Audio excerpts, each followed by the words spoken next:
Voilà. Voilà pourquoi cette date, c'est à partir de cette date que les choses ont commencé à bouger.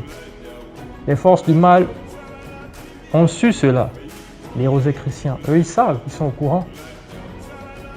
Voilà pourquoi aussi, depuis cette date, ils ont multiplié les crimes dans le monde, les crimes de sang, pour combler. Mais personne ne peut combler. Le sang de Christ est puissant. Le sang de Christ lave le monde. Les sacrifices qu'ils font là, ce sont des sacrifices en vain. Ils tuent des âmes innocentes. Donc, ils justifient même encore Christ. Que Christ a raison. Donc, ils se condamnent en faisant ça. Ces gens, s'ils pouvaient savoir, ils devaient arrêter de le faire. Et se dire, c'est bon, on a perdu le combat. Là, le seul combat qu'ils peuvent mener, c'est avec les armes. Mais le combat spirituel, ils ont perdu. Ils ont perdu l'autorité, ils ont perdu le pouvoir.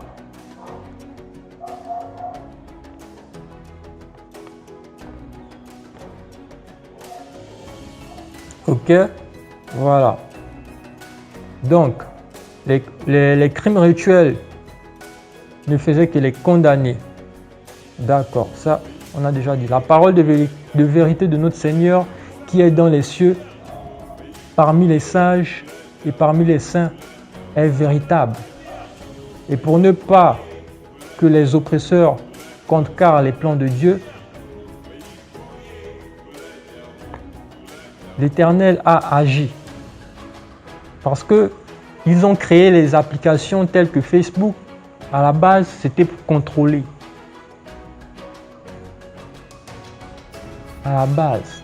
En fait, ils avaient prévu contrôler. Mais ils ne savaient pas que les hommes allaient utiliser ça d'une façon différente. Parce que finalement, ils ont utilisé Facebook pour dénoncer. Et là, ça ne va pas dans leur sens. Parce qu'eux, ils n'avaient pas prévu ça. Donc, ils commencent à censurer ceux qui dénoncent. Tu utilises certains propos, tu es censuré. D'où la censure, même à un président tel que Donald Trump. Mais ils ne savent pas. Disons, ils savent. Ils savent que les plans de Dieu sont insondables. Car depuis 2020, nous assistons au réseau divin supérieur à Internet. Donc là, vraiment, les plans de Dieu sont parfaits. Nous connecter au corps et au cœur de Christ est la solution. Ainsi, nous recevons ces messages. Et celui qui croit est sauvé. Voilà pourquoi l'Esprit Saint pourra travailler avec tous. Nous sommes une génération bénie. Demeurons alors bénis. Affermissons-nous. Le travail est personnel. Le travail est personnel. Et l'homme qui travaillera récoltera. C'est le karma. On l'a déjà expliqué. Ok? Donc, justifions Noé. Noé était un grand homme et nous sommes tous sa descendance. Blanc, noir, nous sommes sa descendance. Et nous allons expliquer à l'avenir. Mais à l'origine, tout vient du noir. Toutes les couleurs, ça vient du noir. Ok? Voilà. Donc ça ne sert à rien des problèmes de peau là, je ne sais pas d'où ça sort même. Le racisme, on ne sait même pas pourquoi ça existe. Mais moi je pense que le racisme était dû à la spiritualité. Oui. Le fait de savoir que l'origine c'est telle personne, ça crée la haine, ça suscite la haine. Mais ça c'est un autre sujet, nous ne sommes pas là pour parler de ça. Donc le racisme, c'est vraiment pas important pour des hommes qui ont une grande conscience, qui ont éveillé leur esprit, qui ont un esprit développé. Voilà. Quand tu as un esprit développé, tu n'es plus à ce niveau. Tu n'es plus dans les bêtises. Genèse 9, versets 7 à 29. Nous allons lire pour terminer avec le thème Noé et ses fils. On va commencer au verset 8.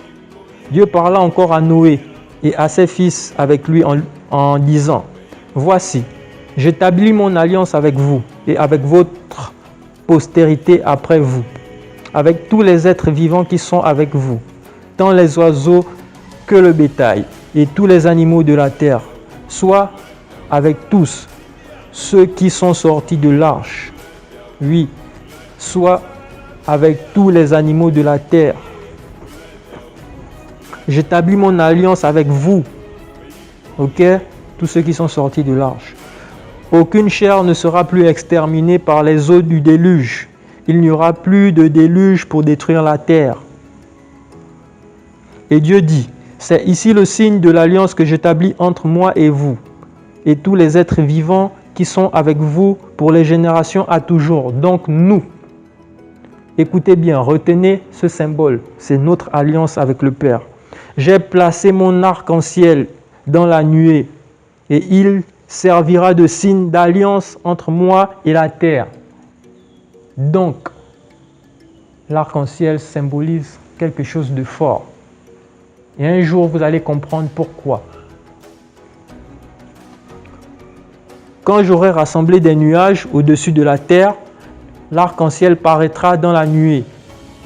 Et je me souviendrai de mon alliance entre moi et vous, et tous les êtres vivants, de toute chair. Et les eaux ne deviendront plus un déluge pour détruire toute chair. L'arc sera dans la nuée, et je le regarderai, pour me souvenir de l'alliance perpétuelle entre Dieu et tous les êtres vivants, de toute chair qui est sur la terre. Et Dieu dit à Noé, « Tel est le signe de l'alliance que j'établis entre moi et toute chair qui est sur la terre. » Tel est le signe. Écoutez bien l'arc-en-ciel. Avant le Christ, c'était déjà le signe que Dieu ne va plus détruire le monde. Et Christ est celui qui vient sauver l'homme du péché. Donc, Dieu ne détruit plus le monde. L'homme en Christ n'est plus pécheur, mais sauvé, justifié par Christ. Mais qu'est-ce qui va encore empêcher la Jérusalem céleste? Pourquoi on se fait encore les guerres? On prêche quoi même depuis là? C'est ce que Dieu se demande. Nous prêchons quoi? Nous faisons les guerres des religions. Pourquoi? Parce que certains ne croient pas en Christ. Certains ne croient pas en Noé. D'autres se font appeler Kamites. D'autres des judaïstes. En fait, c'est du bazar. Tout ça, c'est du bazar. Il faut savoir apprendre du passé et retenir ce qui a été fait et avancer. Il faut savoir avancer aussi. Il faut savoir aller de l'avant. Les fils de Noé qui sortirent de l'arche étaient Sem, les Sémites, Cham ou Cam, les Camites et Japheth. Japheth, vous savez maintenant qui vous êtes, Japheth. Cam fut le père de Canaan. Ce sont là les trois fils de Noé, et c'est leur postérité qui peupla la terre, toute la terre. Noé commença à cultiver la terre et planta de la vigne. Il but du vin, s'enivra et se découvrit. On va aller au verset 29 pour terminer. Tous les jours de Noé furent de 950 ans, puis il mourut. Donc, Noé a vraiment bien vécu. Il a bien vécu. Noé, vraiment, vivre avec Dieu, c'est avoir une longue vie. Garder la santé, rester dans la joie, dans la paix et dans l'amour. C'est ça. Vivre avec Dieu. C'est écouter sa parole, cultiver la sagesse. J'espère que ce sera le partage de tous ceux qui écouteront cette parole, ce message, et de tous ceux qui croiront. J'espère que ce sera votre partage. Je le souhaite, c'est mon souhait, que le nom puissant de Christ soit élevé sur cette terre, comme il se doit. Soyons bénis et bien des choses à tous. Amen, Amen, Amin.